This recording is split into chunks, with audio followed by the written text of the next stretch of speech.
ओम साईं राम।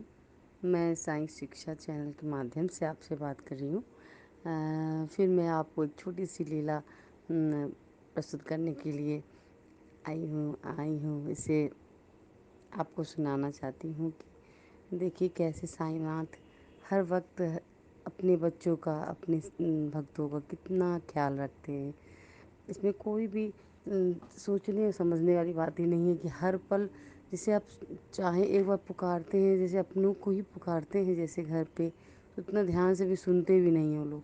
देखिए साईं बाबा में इतना मिरेकल है, इतनी शक्ति है मेरे बाबा में कि आप चाह दिमाग में अगर एक बार सोचें कि मेरे बाबा हैं तो प्रेजेंट टाइम वहीं पे आके खड़े हो जाते हैं। पता नहीं कैसे सुन लेते हैं। वही सोचते हैं कि हर वक्त छोटी सी भी छोटी इतनी छोटी सी ज़रूरत, छोटी सी चीज़ों को कैसे समझ लेते हैं। बाबा तुरंत वहीं आके खड़े हो जाते हैं।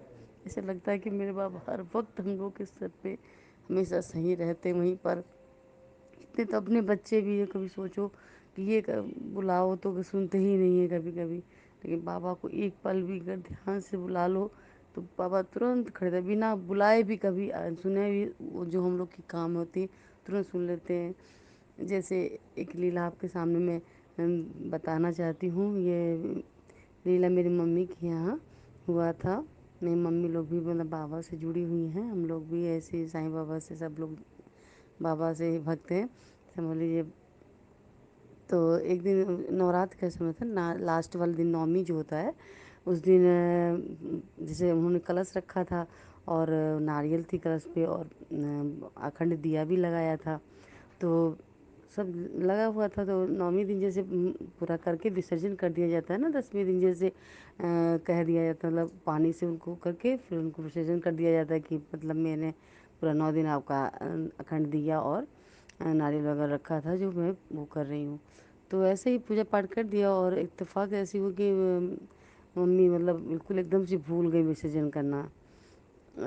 शाम का ही टाइम था, बिल्कुल ध्यान से उतर गया, उनके दिमाग से उतर गया कि मतलब विसर्जन भी करना होता है। वैसे अखंड दिया जलते ही हुए और नारियल वगैरह ऐसे रखा हुआ था। तो कोई हम लोग ध्यान नहीं दिए। उसी तरह फिर सब लोग घर से निकल भी आए, मतलब सब लोग घर में, एक लोग थे खाली घर पे और सब लोग बाहर कहीं चले गए। तो इसने फिर जब मम्मी मेरी सुबह उठी तो देख रही हैं कि नारियल का जो वो नारियल था, नारियल कलश पे जो नारियल रखा था वो बिल्कुल नीचे नीचे गिरा हुआ है और हल्का सा टेढ़ा हुआ है वो कलश। हाँ। और बगल में ही जैसे रैक है, बगल में ही हमेशा साइंस चीज़ की किताब वहीं रखी जाती थी, हमेशा पढ़ती थी मम्मी लोग। मेरे भाई लोग जो भी पढ़ते थे तो वहीं बगल में ही किताब रखते थे हमेशा। और इतने सालों से रखी किताब कभी आज तक मतलब गिरी नहीं थी, मतलब जैसे गिरी नहीं थी, वहीं रहती थी हमेशा। उस दिन क्या हुआ, वो जैसे कलश का बता रहे हैं आपको टेढ़ा हो गया, नारियल नीचे गिर गई, बगल में अखंड दिया वैसे ही जल रहा था। जितना तेल था उसमें मतलब जलने के लिए छोड़ दी थी, जल रहा था लेकिन। और वहीं पे एक गिलास बाबा का पानी रखा था। और तो वो देखा जब सुबह उठी मम्मी तो देखी वो कलश टेढ़ा हुआ था और हल्का सा नारियल नीचे गिरा हुआ था।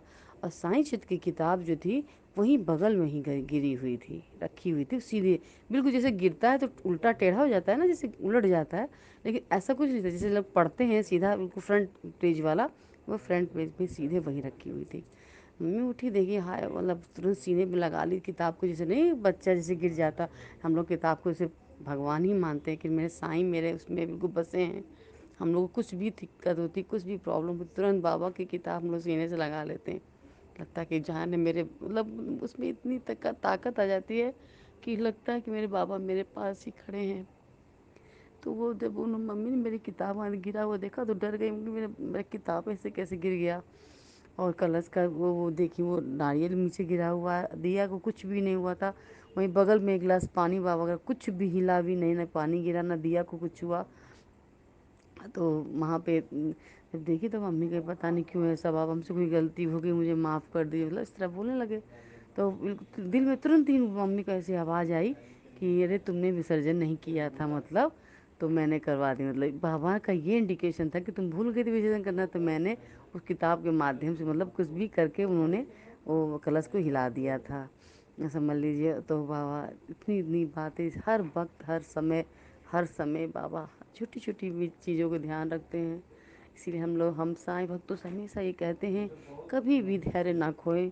बाबा का दो ही तो एक बहन है, श्रद्धा और सबूरी, जो जिसमें उस कूट कूट के भरा है। बाबा उसकी हर पल परीक्षा तो बहुत लेते हैं, इसमें कोई दो राय नहीं, लेकिन परीक्षा से वो ही उबार भी देते हैं। ये आप समझ लीजिए कि कभी भी आपको नीचे कभी गिर